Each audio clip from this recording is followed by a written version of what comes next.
고맙습니다. 우리는 어제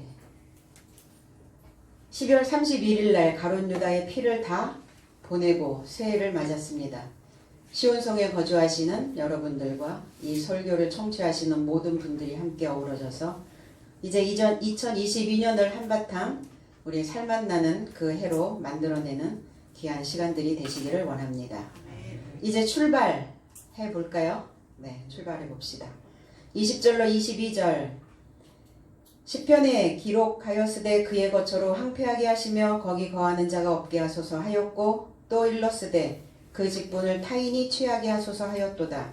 이러함으로 요한의 세례로부터 우리 가운데서 올리워 가신 날까지 주 예수께서 우리 가운데 출입하실 때에 항상 우리와 함께 다니던 사람 중에 하나를 세워 우리로 더불어 예수의 부활하심을 증거할 사람이 되게 하여야 하리라 하거늘 그랬어요. 시편이라는 단어 찬송 삶의 책 안에 기록되어졌다. 그의 지역은 황량하게 되고 그곳 안에 거주하는 자가 없더라. 또한 그의 감독직을 타인이 취하게 하소서. 그런즉 주 예수께서 요한의 세례로부터 시작하여 나의 삶으로부터 들림받던 날까지 그의 부활의 증거를 나의 삶에 함께 다니던 장정 삶 중에 모든 기한 안에서 나의 삶에 접촉하여 출입하던 이 삶 중에 하나를 나의 삶에 함께 되어짐이 마땅하다 그랬어요. 찬송 주님이 하셨던 말씀 중에 당신이 어떤 사설을 말씀하신 적이 한 번도 없죠. 개인적인 이야기를 하시거나 개인적인 어떤 생각을 가지고 말씀하신 적이 없이 전부 다 구약을 인용하시고 말씀을 인용하셔서 그 말씀과 함께 현재 말씀하시고자 하는 그 내용들을 풀어내셨다는 겁니다. 이게 굉장히 중요한 일이죠. 말씀에서 말씀으로 가는 거예요. 그래서 구약을 인용해서 다윗의 입을 통해서 구전되어진 말씀이 완성되어 채워지게 하려고 다윗의 시를, 다윗의 찬송시를 또 인용하고 있는 것입니다. 시편, 이렇게 우리는 시편이라고 얘기를 하죠. 그럼 다윗의 찬송시를 우리가 보면 얼마나 즐겁고 폭신하고 또 은혜가 감사가 넘치는 그런 찬송시만 있나요? 우리가 이 시편을 읽다 보면 다윗의 공고함, 다윗의 고난, 그리고 이 찬송시를 하고 있는 사람들의 그 상태, 마음의 상태, 심정, 그 심정들이 그대로 이 찬송시에 녹아져 내리고 있다는 것을 우리는 기억하고 있을 것입니다. 믿음의 산을 넘고 있는 저와 여러분들에게도 이 찬송시가 기록되어져야 되기 때문에 이 말씀을 인용하고 계시는 거예요. 그냥 우리가 눈으로 한번 훅 읽고 그냥 이러한 내용이 기록되어져 있구나라는 그 의미로 우리가 보는 것이 아니라 이 찬송시가 우리의 삶에 기록되어져야 된다는 것을 말씀하고 계시는 것입니다. 시라고 하는 단어는 시편이라고 하는 단어에서 시, 이 단어가 이제 푸살모스라고 하는 단어예요. 거룩한 송시라는 단어고 신의 경배를 찬양하다. 그래서 찬송시, 윙윙 울리다 이런 의미를 가지고 있어요. 그럼 뭐가 울림이 있어야 되겠죠. 찬송시를 들을 때. 이 말씀이 우리 안에서 거주하고 말씀이 내 안에 녹아져 내린다는 것은 내 마음으로 윙윙 무엇인가 에너지를 발산할 수 있도록 내 속에서 무엇인가 울림통이 되어질 수 있도록 이렇게 마음으로 윙윙 돌아가는 거예요. 사람들은 이렇게 얘기합니다. 인생이 시다. 인생이 드라마다. 인생은 시 한 편을 쓰고 가는 그 길이다. 그럼 각자가 읊어야 되는 찬송시가 있겠죠. 과연 내 삶 속에서는 어떤 시가 읊어질까? 때로는 아름다운, 때로는 고난, 때로는 그 마음 가득 받은 감동, 이런 여러 가지의 내용들이 내 속에서 윙윙 돌아가며 그 시편을, 시를 만들어내는 겁니다. 저와 여러분들의 삶이 찬송시가 되어줘야 되는 거예요. 하나님의 말씀 한 글자 한 글자 그 울림이 내 안에서 윙윙 돌아가야 되는 찬송시라는 겁니다. 내 속에서 흐르는 하나님, 때로는 원망, 때로는 불평, 때로는 고난, 때로는 그 미움을 삭혀야 되는, 그래서 이 소가리를 하고 있는 그 모든 것들이 그 비유로, 때로는 그 은유로 이렇게 찬송시로 만들어지는 것입니다. 그래서 이 다윗의 마음을 우리는 공감해 줘야 되는 것이죠. 다윗이 지금 어떤 심정으로 이 찬송시를 바탕에 기록해 놓았는가. 시, 편이라고 하는 것은 비블로스라는 단어의 책이라는 단어입니다. 파피루스라는 단어에서 온 거죠. 책. 그래서 그 찬송이 기록되어진 책이다. 이러한 믿음의 책이, 이러한 시의 책이, 이러한 하나님을 경배하는 내 속에서 무엇인가 울림이 있는 그 책이 내가 되어져야 되는 것입니다. 신앙생활 안에 이제 젖어 있다 보면 타성에 젖게 되죠. 그러니까 밋밋해요.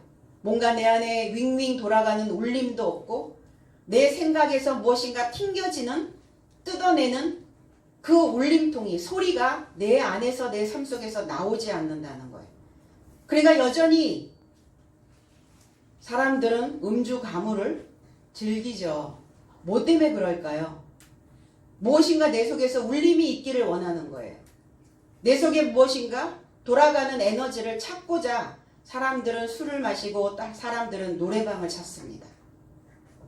한바탕 놀고 나면 뭐가 풀어진 것 같기는 한데 남아있는 건 하나도 없죠. 오늘 우리는 하나님의 노래를 부르면서 과연 내 속에 무엇이 기록되어져야 될 것인가? 오늘 이 새해 첫날 하나님께서 우리에게 왜 이 메시지를 주고 계시는가?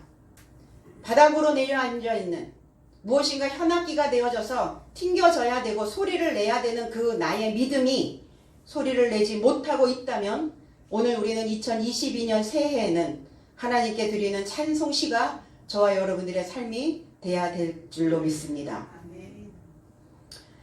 이 시편은 69편 28절에 기록이 되어져 있습니다. 25절서부터 저희 거처도 황폐하게 하시며 그 장막에 거하는 자가 없게 하소서. 대저 저희가 주의 치신 자를 핍박하며 주께서 상쾌하신 자의 슬픔을 말하였사오니 저희 죄악에 죄악을 더하사 주의 공의에 들어오지 못하게 하소서. 저희를 생명책에서 지우사 의인과 함께 기록되지 말게 하소서 그랬어요. 믿었던 자들, 다윗이 그 사탄의 괴계로 인하여 가룟 유다 속에 들어있는 그 사탄으로 인하여 마음이 상하여 있어요. 그러나 다윗이 마음이 상하고 무엇인가 고민하고 근심에 쌓여 있을 때 주변의 사람들을 보게 됩니다. 과연 그 지도자를 안위할 자가 누구 있나? 나에게 위로를 줄 사람들이 과연 누가 있을까? 다윗은 마음이 상하여 안위할 자를 바라나 찾지 못했다 이렇게 말씀하고 있습니다. 없는 거예요. 사람은 다 그저 그렇게 자기의 어떤 자기 자리 안에서 자기의 생각 속에서 자기의 편안함을 추구하고 가고 있다는 겁니다. 믿었던 자들로 하여금 비방하고 그들이 다윗에게 쓸개를 나의 음식물로 주고 내가 목말라 할 때 그들이 나에게 초를 마시게 했다. 이렇게 그 심정을 또 토해내고 있습니다. 얼마나 괴롭겠어요. 내가 목마를 때 식초를 주고 초를 주고 내가 무엇인가 마음이 허전하여 위로받고자 할 때 그들이 나에게 쓸개를 줬다는 거예요. 더 쓰라리게, 더 고통스럽게. 째지고 헤어진 그 상처에 소금을 뿌리고 알코올을 붓는 것과 같다는 거죠. 얼마나 따갑고 쓰리겠어요. 소금을 부어버리면. 그런 심정이라는 거예요.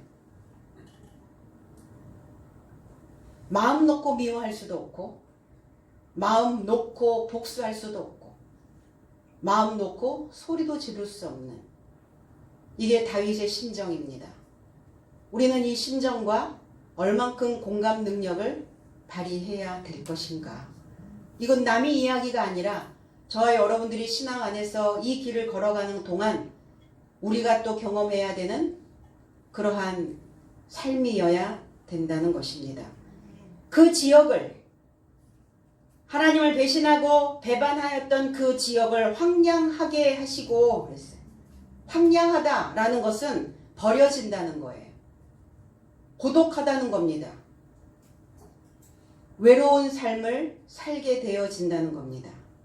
거기에 정착하여 거주하는 자가 없게 하시고, 그래서 늘 그 삶이 우울하고 늘 슬픔이 늘 발생되어지는 거예요.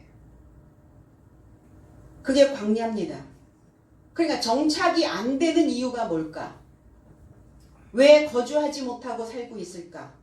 왜 그 삶이 늘 슬픔과 우울의 그 삶으로 발생이 되어지게 만들까? 익숙함에 매달려 있어서 그래요. 우리는 친숙성의 원리가 있어요. 사람들마다 다 친숙성의 원리를 가지고 있는데, 그것을 보면 어떤 상황이 위협적이거나 어떠한 것을 내가 선택을 해야 될 때 이 친숙성의 원리를 사용한다는 거예요. 그러니까 어떤 상황이 위협적이고 어떤 상황이 불리하여지고 그리고 내 삶에서 어떤 울림이 내 안에서 윙윙 돌아가는 찬송시가 그 노래를 잃어버렸을 때 그 상태에 우리는 그 익숙함을 붙잡는다는 겁니다. 이 익숙함, 친숙함, 이 원리를 선조 체계라 이렇게 얘기를 해요. 선조, 우리의 선조, 우리의 조상. ancestral 시스템. 그러니까 조상제도라고 얘기를 해요. 조상제도. 오랫동안 몸에 배어왔고 오랫동안 보아왔고 들어왔던 이 선조체계.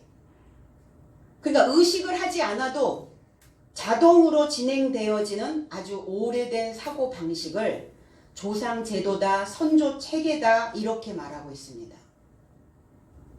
사실은 위협적이거나 내 속에서 윙윙 돌아가는 에너지가 고갈이 되었거나 내 안에서 그 찬송시가 올라오지 않았을 때일수록 오히려 이 선조 체계를 붙잡으면 안 되거든요.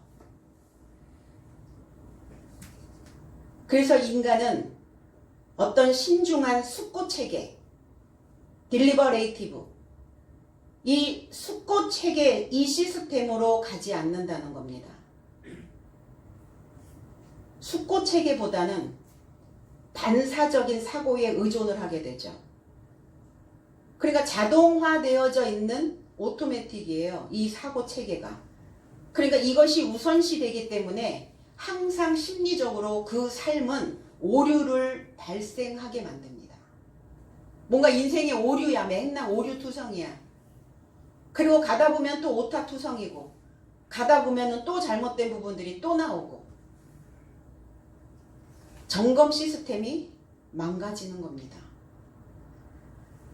카피라이터 그 얼만큼 우리가 논문을 쓰다 보면은 그 카피한 것이 얼만큼 어떤 퍼센트가 얼만큼 높은지 그 거기에다가 넣어 보면은 그 논문의 카피율이 얼만큼 나오는지 나와요. 그게 그러니까 오류되어져 있는 거. 다른 것들을 늘 그냥 그대로 갖다가 쓴 익숙한 것을 그대로 갖다 넣은 것은 다 빨간 글씨로 쫙쫙쫙쫙쫙 다 줄이 쳐져 있어요. 잘못됐다는 거죠. 그럼 저와 여러분들의 인생의 책인데 이 책이 오류투성이야. 오타투성이야. 늘 익숙한 거에 똑같은 반복된 다른 사람이 갖다가 쓴 자기 것으로 만들지 못하고 창조해내지 못하고 늘 그렇게 복사만 해내는 오류투성이인 책이면 어떻게 되겠냐고요. 그러니까 마음의 안정을 찾지 못하는 거예요. 그러니까 마음의 안정이 오지 않았을 때 오히려 우리는 숙고 체계로 가야 되는데 마음의 안정이 오지 않았을 때 이 숙고 체계는 상당히 약해진다는 겁니다. 정작 그때가 우리에게는 신중하게 또 깊이 생각할 수 있는 이런 숙고 체계가 필요한 순간임에도 불구하고 선조 체계, 조상의 어떤 그 체계를 만들어낸다는 겁니다. 그러니까 믿음의 선진 지금 다윗은 이 신앙의 산을 넘는 그 상황 속에서 얼마나 이런 그 숙고 체계를 했겠어요. 얼마나 숙고하고 또 생각하고 또 깊이 생각하고 얼마나 자기 자신의 마음들을 하나님의 마음으로 그렇게 올라가기 위해서 얼마나 발버둥을 쳤겠습니까? 그런가 과연 우리는 그냥 순간순간 자동화되어져서 올라오는 그 익숙한 친숙성의 원리 속에서 우리는 계속 헤매고 있지는 않는가? 이제 2022년 새해입니다. 새날이고 출발입니다. 오늘 우리 안에서 2022년은 제발 부디 간절히 이 숙고 체계로 우리의 시스템이 만들어지기를 소망하는 바입니다. 시편 109편 8절에서도 이렇게 같이 똑같이 인용을 했어요. 8절로 10절 그의 연수를 짧게 하시며 그의 직분을 타인이 취하게 하시며 그 자녀는 고아가 되고 그 아내는 과부가 되며 그 자녀가 유리구걸하며 그 황폐한 집을 떠나 빌어먹게 하소서. 어마무시하죠. 이게 우리의 가슴을 감동의 물결로 만들어내는 그 찬송시가 아니라는 거예요. 실황이라네, 실황. 너희들의 삶의 실황, 실제 상황을 보라는 거예요. 그렇게 되었을 때, 너희들이 사탄의 유혹을 받았을 때, 가룟 유다의 삶처럼 그 직무를 너희들이 소홀히 하였을 때, 너희들이 해야 하는, 당해야 되는 앞으로의 그 삶 속에서 어떤 일들이 벌어지는가를 실황으로 중계해 주시겠다는 거예요. 살아계심을 믿는가예요. 하나님 정말 내 삶 속에서 나를 주목하고 계시고 내 삶 속에서 살아계신가? 나의 의식 속에 과연 계신가? 아니면 그냥 겉모양만 이름만 있는 것인가? 순간순간 찰나찰나 우리가 어떤 것들을 생각할 때 그 생각 속에 분명히 하나님 계셔야 되거든요. 우리의 감정을 처리하거나 우리 안에 올라온 어떤 것들을 처리할 때 분명히 그 속에 하나님이 담겨져 있어야 되는 겁니다. 그러한가? 그 직분을 우리에게 맡겨주신 직분이 뭡니까? 감독직입니다. 감독직은 사도직입니다. 제사장 직분이에요. 집사요, 목자요, 강도사요, 전도사요. 우리는 다 직분자입니다. 우리에게 맡겨주신 그 봉사직, 직분이죠. 왜 우리는 이 감독직을, 이 직무를 잘 수행해야 하는가? 구원과 연관성이 있다는 거예요. 구원하기 위해서는 나에게 주어진 이 감독직이 필요하다는 거예요. 감독하는 거죠. 혹여 어디가 잘못되어져 있지 않은가. 상품을 출시할 때 그 물건이 고르게, 포장은 원활하게, 혹여 거기에 이물질이 들어가 있지 아니하는지 감독하는 거예요. 검사자입니다. 나를 구원하기 위해서 감독해야 하는 그 직무를 우리에게 주셨는데 그 직무를, 그 직분을 타인이 취하게 해달라고요. 그리고 그의 날이, 그 연수가 빛을 볼 수 있는 날들, 빛을 본다는 거 말이에요. 이 연수, 날수라는 것은 빛 안에 들어있는 그 날들을 적게 해달라고요. 단축시켜달라고. 그러니까 어두움이 장악을 하게 되는 것이죠. 반짝하죠. 반짝. 반짝 이게 둥근 해가 떠 올라오는데 그 다음에 그건 짧아. 그 시기가. 주기가 짧아지는 거예요. 빛의 주기는 짧아지고 어두움의 주기는 길어지는 것이죠.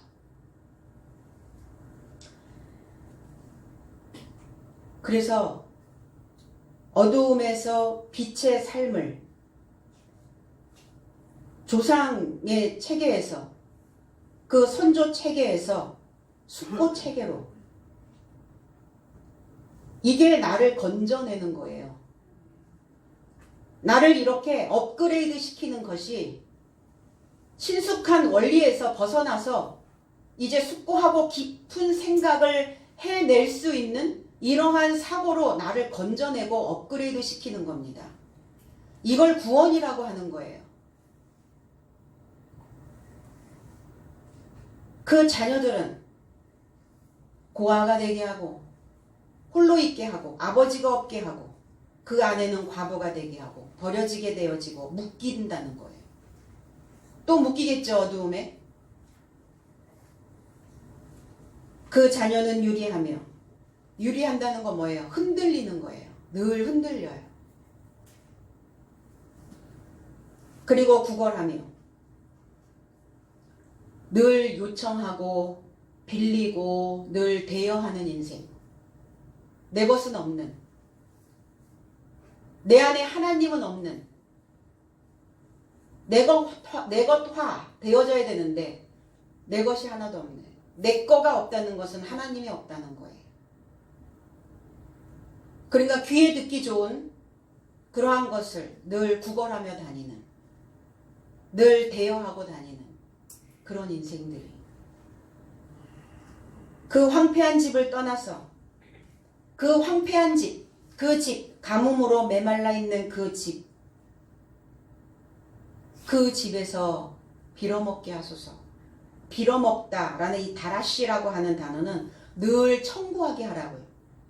청구, 늘 요구, 늘 간청. 인간을 창조물이라 하셨거든요.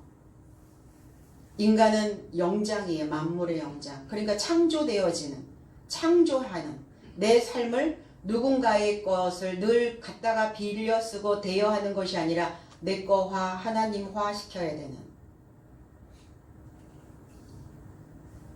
교회에서 받은 직분, 하나님께서 주신 직분, 결국은 교회에서 주신 직분은 하나님이 주신 직분인 거죠. 가룟 유다는 그 직분을 어떻게 해냈는가? 자기 뜻대로, 자기 원하는 대로, 자기 마음대로 그것을 버려버렸다는 겁니다. 그래서 그들이 그 직분을 떠나고 그 직분을 버린 자들이 살아가야 될 그 모양을, 그 모습을 이렇게 찬송시에 기록해놨다. 내 말이 아니다.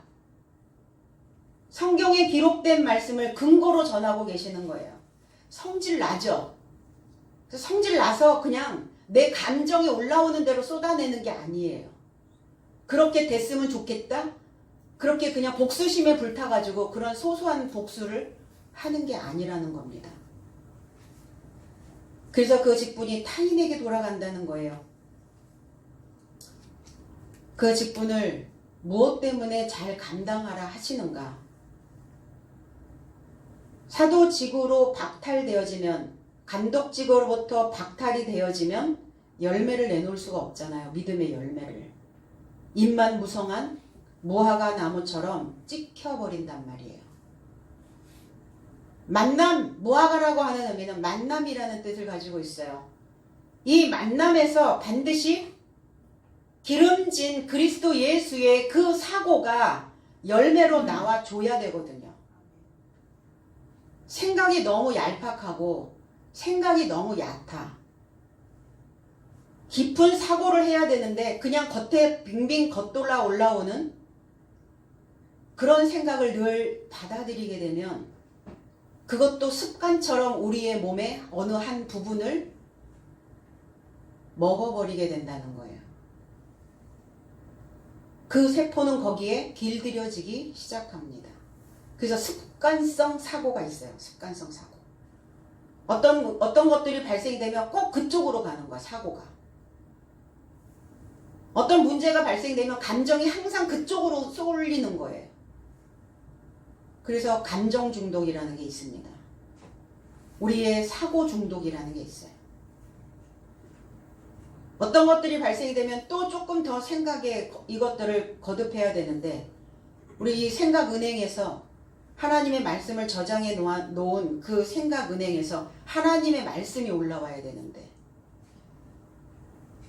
믿을만 하지도 못한 내 감정을 늘 의존하게 되어진다는 겁니다. 습관이에요, 그게. 그래서 나의 체계에서 주님의 체계로 이걸 구원이라고 하는 겁니다. 이렇게 구출되어져야 되기 때문에 그 직분을 감당하라고 말씀하고 있는 것입니다. 예수의 세례 요한의 세례로부터 세례 요한 그리스도 예수가 그 공적인 사역을 시작할 그때 요한으로부터 세례를 받게 됩니다. 세례 요한으로부터 우리 가운데가 아니라 나 자신으로부터 들어 올려진 주님의 공적인 사역이 시작이 되는 요한의 세례로부터 내가 그 직분을 감당하고 위의 것을 붙잡은 나의 삶으로부터 이렇게 해석해져야 되는 거죠. 그러면 요한의 세례로부터 나의 삶으로부터 들어 올려질 때까지 결국은 최후의 선택자는 저와 여러분이라는 겁니다. 주님을 마지막에 들어 올려줘야 될 자는 저와 여러분들이라는 거예요. 너와 내가 아니면 누가 지키랴? 누가? 하늘나라를 누가 지키겠습니까? 그리스도 예수를 어떻게 높이겠습니까? 저와 여러분들도 세례 요한으로부터 우리는 세례를 받았어요.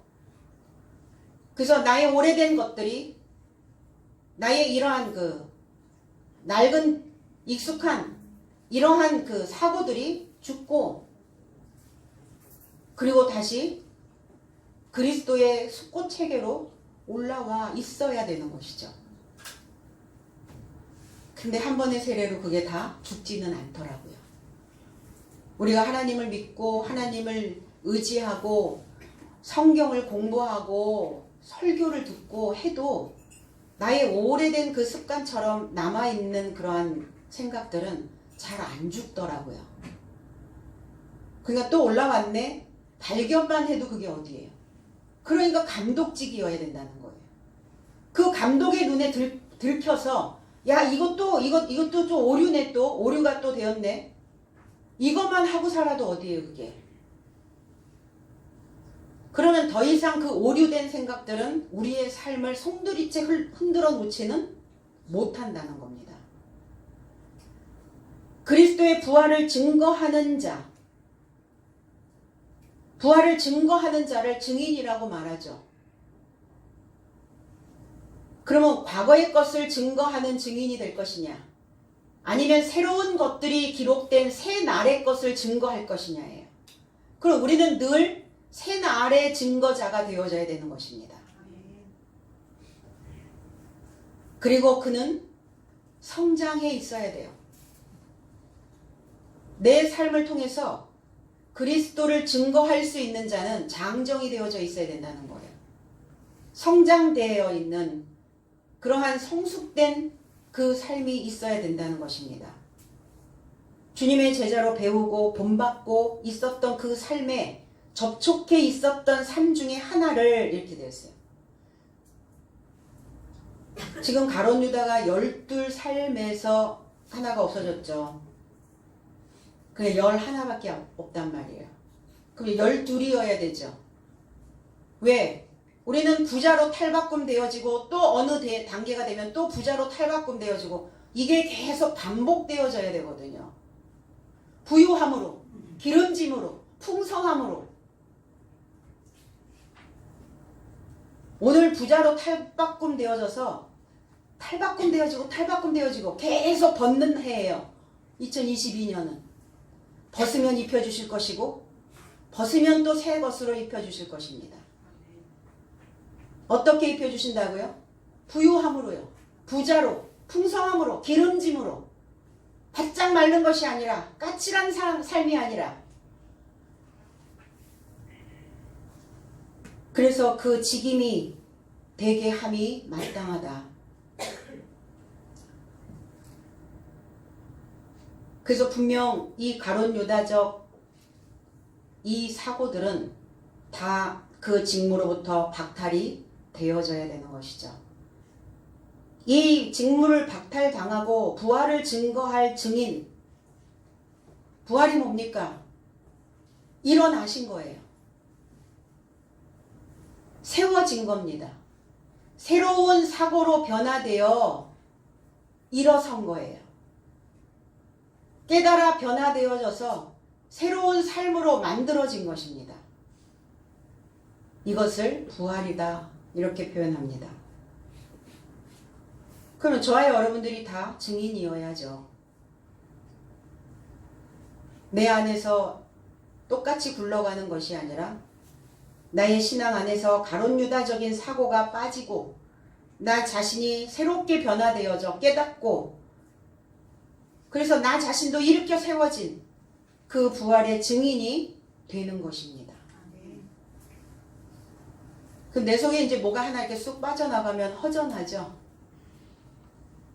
마음이 허전할 때 뭘 찾아다니세요? 뭘로 메꾸세요? 먹는 걸로? 물건으로?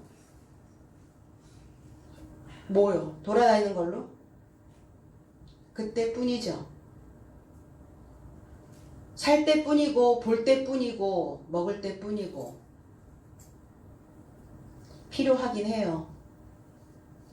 사람의 욕구를 채우는데 필요한데 사람은 그 욕구만 가지고는 못 살죠.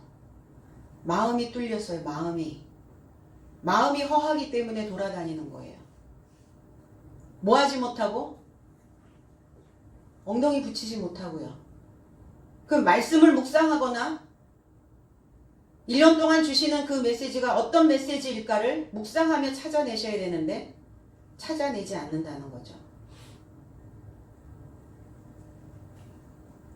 1년 동안 나는 어떤 말씀을 붙잡고 살 것인가? 스스로 여러분들이 기도하면서 그 말씀을 이제는 찾으셔야 됩니다. 내 자녀들에게 1년 동안 어떤 메시지를 붙잡고 살으라고 힘을 줄 것인가? 부모된 자들이 찾아주셔야 해요.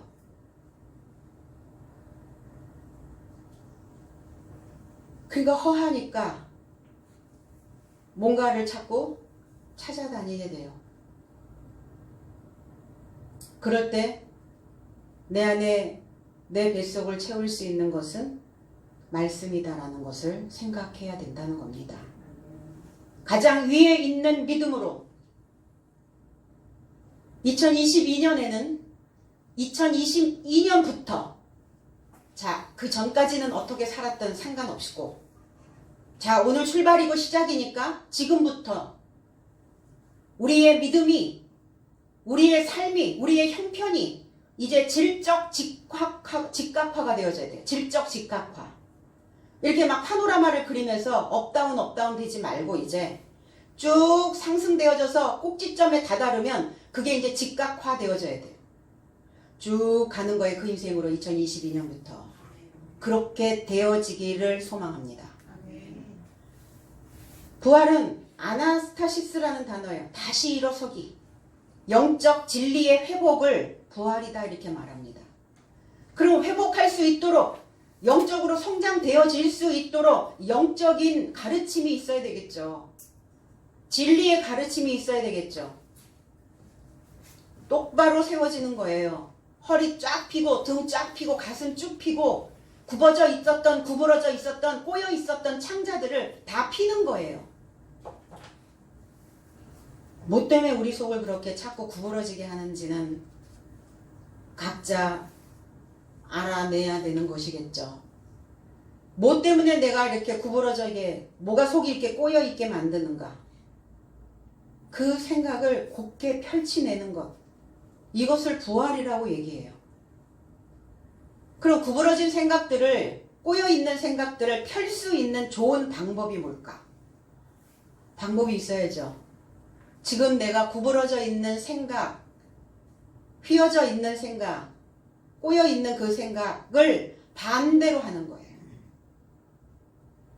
그 생각 반대로 반대로 돌아가는 거예요. 아, 그것조차 여의치가 않나요? 그 반대로 생각하는 게 힘들죠.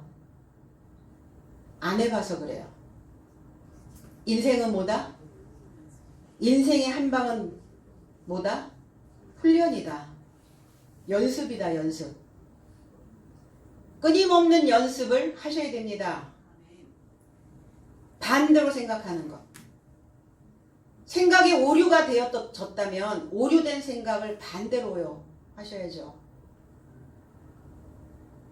가면 천길 낭떠러진데 계속 엑셀레터를 밟는 미련한 사람은 없죠. 핸들을 돌리셔야죠. 옳은 삶으로 오른편으로 꺾으셔야죠. 그래서 그 생각을 돌리면 승리의 조건을 마련하게 되어집니다. 반대로 생각하게 되면 그때부터 승리의 조건을 만들어가는 거예요.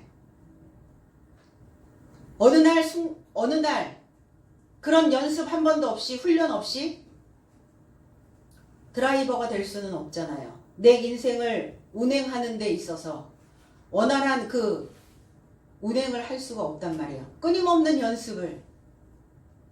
그러면 그 끊임없는 연습을 통해서 뭔가 요만큼 또 요만큼 가지고 있다면 우리는 승리할 수 있는 면류관을 쓸 수 있는 그 조건들을 마련해 가는 겁니다. 구원을 받을 수 있는 구원으로부터 그 삶을 만들어낼 수 있도록 구원을 마련하게 되는 겁니다.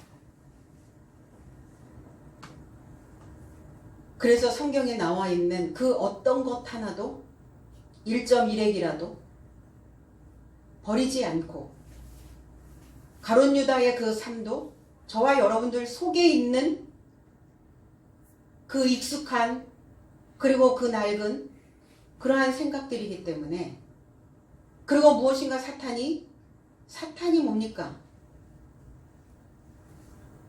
하나님을 반대하는 자예요. 그러니까 사탄을 반대해야 되는데 거꾸로 한다니까. 하나님을 반대하는 자 편에 서 있으면 안 되잖아요. 사탄 편에 서 있고 하나님을 반대로 생각하라고 그랬더니 사탄 편에 서가지고 하나님을 반대하고 있네. 그럼 곤란하겠죠. 우리의 사고의 체계에서 그래서 오류가 많다는 거예요. 우리의 감정에 오류가 많다는 겁니다. 가룟 유다의 모습을 교훈 삼으라는 거예요. 다시 그 조상의 조건으로 가지 않기 위해서 우리의 생각을 뒤집기, 반대로 생각하는 그 연습을 끊임없이 2022년 오늘부터 해내시기를 원합니다. 그래서 내 본체가, 내 실체가, 나의 삶 전체가 하나님을 그리스도 예수의 삶을 증명해내는 증인이어야 돼요. 뭘로 증명하겠어요? 내가 믿는다는 것을. 내가 교회 왔다는 것을 뭘로 증명하실 거냐고요. 내 입에서 나오는, 내 생각에서 뿜어져 나오는, 내 세포에서 나오는 그 모든 것으로부터 주님을 증명해낼 수 있는 것을 보여줘야 된다는 겁니다. 아버지도 그러면서, 엄마도 그러면서, 선생님도 그러면서 교훈을 줄 수가 없겠죠. 보고 배운다는 거. 부모를 보고 배우고 스승을 보고 배웁니다. 보고 배울 만한가? 어제까지는 아니었어도 지금 오늘부터는 보고 배울 수 있도록 나는 훈련해야 됩니다. 너무 마음을 턱 풀어놓고 살지 마세요. 면발을 쫄깃하게 만들려면 뜨거운 물에 삶아가지고 얼른 냉수에다가 면을 다시 헹구죠. 그런 것처럼 우리도 이 한겨울에 겨울을 맞이하면서 찬바람이 내 살갗을 스칠 때 정신을 바짝 차리고 내가 어제까지 뭘 한 건가? 생각하셔야 된다는 거예요. 시간이 나면 뭘 하죠, 우리는? 시간이 나면 뭘 하는지 각자의 시간들을 한번 감독해 보시면 좋을 것 같습니다. 시간이 없다는 말 하지 마세요. 2022년부터는. 시간이 없지 않아요. 시간 많아요. 24시간이라는 게 많은 시간이에요. 짧은 시간이 아닙니다. 해보니까 되더라고요. 돌아서면 예배고 또 돌아서면 예배였어요. 힘들다. 한데 그 시간을 분초로 쪼개서 쓰니까 쪼개지더라고요. 아, 이거 목사님이니까 아시죠? 저 사람이거든요. 저도 쉬고 싶고 놀고 싶고 뒹굴뒹굴 하고 싶기도 하죠. 그런데 직무예요. 직무 때문에. 그 책임감 때문에. 그럼 집사님들은 아닌가? 전도사님들은, 강도사님은? 아니죠. 다 우리는 사도직이니까. 그 일에 다 동참해야 된다는 겁니다. 우리가 신앙생활을 하는 것도, 우리가 삶을 살아가는 것도 어떤 계획이 필요하죠. 믿음 생활을 하는 것도 계획이 필요합니다. 그냥 막 가는 게 아니에요. 1년 동안 주어졌으니까 그냥 52주 그냥 교회에 나와서 그냥 신앙생활 하면 돼. 막 가는 게 아니에요. 막연하게 믿는 게 아니라 내가 도달하고자 하는 믿음의 계획이 필요하다는 겁니다. 근데 우리는 어때요? 신년 초에 목표만 세워놓죠. 아, 내가 올 목표는 내가 말씀을 뭘 통달하는 거야. 오늘의 우리가 올해의 목표는 내가 기도를 통해서 내가 무엇인가를 신앙적인 체험을 갖는 거야. 기도가 내 삶 속에서 어떻게 이루어지는지 그냥 목표만 정해놓고 있는 거예요. 그 목표만 정해놓지 말고 조건 계획을 세우라는 겁니다. 조건 계획. 내가 X를 하면 Y로 하겠다. 자, 무엇인가 돈을 모으는 사람들도 그렇죠. 또 체중을 감량하고자 하는 사람들도 그렇죠. 맨날 가서 운동만 하고 맨날 돈만 모으지는 않죠. 아, 내가 1년 동안 얼마씩 하루에 얼마씩, 한 달에 얼마씩 해서 1년 동안 얼마를 모으겠다. 이 조건 계획을 세우는 거예요. 내가 매일 운동을 통해서 내가 한 달 동안은 얼만큼을 감량을 하고 2달 후에는 몇 킬로를 감량을 하겠다. 조건 계획을 세워야 되는 거예요. 왜 조건 계획을 세워야 되는가? 그냥 목표만 있으면 움직이지 않아요. 잘 이렇게 안 움직여져요. 그런데 이 조건 계획을 세우게 되면 행동할 수 있는 에너지가 그리고 행동할 수 있는 가능성이 높아진다는 겁니다. 아이들 가르칠 때도 그래요. 이렇게 조건 계획을 만들어주는 겁니다. 학습의 효과가 훨씬 더 높다는 거죠.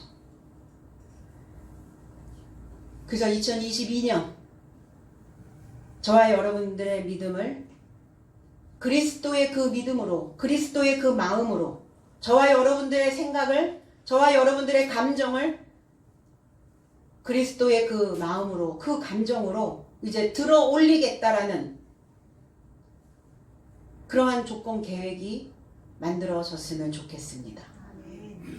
그리고 내가 신앙생활을 하면서 나는 적어도 올 안에 1명 이상에게는 내가 배웠던, 내가 알고 있는 이 하나님에 대한 지식을 내가 또 조금 가르쳐 보겠다. 없어요? 그런 열정은 없나요? 손님 아니잖아요. 하객 아니잖아요. 상객들이시잖아요. 그 안방을 차지해야 되는 상객이시라고요, 여러분들은. 왔다가 가는 하객들이 아니라는 거예요. 지금 한 중객 정도는 되어 있나요? 뭔가 책임감을 통감하는 2022년에는 모두가 다 상객이 되시기를 원합니다. 그래서 새로운 나 자신의 나를 증거하는, 새로워진 나의 나를 증거해야 되는 거예요. 어제가 그날이 그날 같고 어제도 오늘 같고 오늘도 내일 같고 이건 아니죠. 아, 새로워졌어, 달라졌어, 새로워진 나를 증거하는 증거자가 되는 겁니다. 열둘에서 부족한 한 사람을 가입시켜야 되는 상황이죠, 지금. 아, 오늘 그 모퉁이돌 찬양대 감독자가 바뀌더니만 이렇게 많이 가입을 시키셨더라고요. 가입해야 할 때 조건이 있으셨나요? 조건 없이? 무조건? 오늘 너무 좋았습니다. 아, 또 이렇게 또 탁 굵은 베이스가 딱 받쳐주니까 너무 좋았어요. 자, 이제 가룟 유다가 빠졌으니까 한 사람 가입시켜야 되겠죠. 그러면 내 자신이 되기를, 내가 되어지기를, 내가 그 한 사람의 수에 가입되어지기를 열망해 보지는 않으실래요?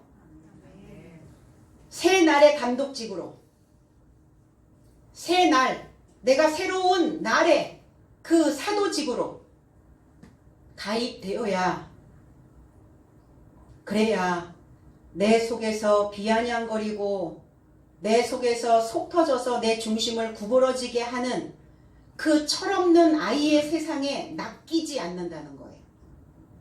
우리 항상 그 감정에 낚이죠. 근데 낚인 감정을 보면 어린아이 같아. 철딱서니가 없는. 몸은 컸는데 마음은 여전히 아이라.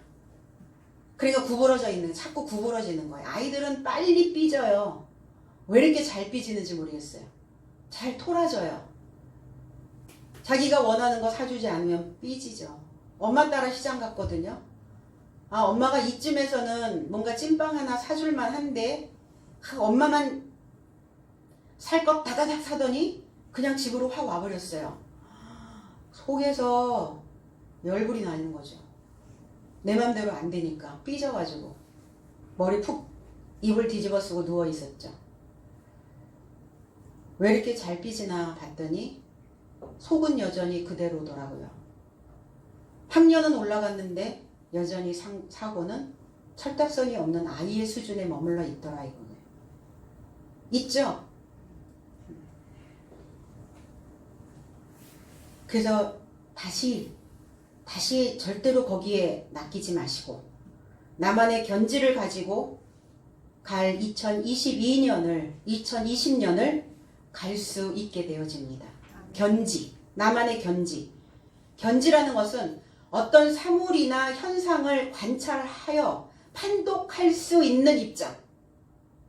내 안에서 일어나고 있는 나라고 하는 어떤 사물, 살아있는 생물체, 이 살아있는 생물체의 현상을 관찰하고 감독하고 그리고 내 감정을 판독해낼 수 있는 그러한 입장, 이걸 견지라고 얘기를 해요. 그러니까 이러한 견지를 가지고 2020년을 이제 행보합시다. 그리고 이 날로, 새로운 날로 오늘 출발하시기를 주님의 이름으로 축원드립니다. 기도하겠습니다.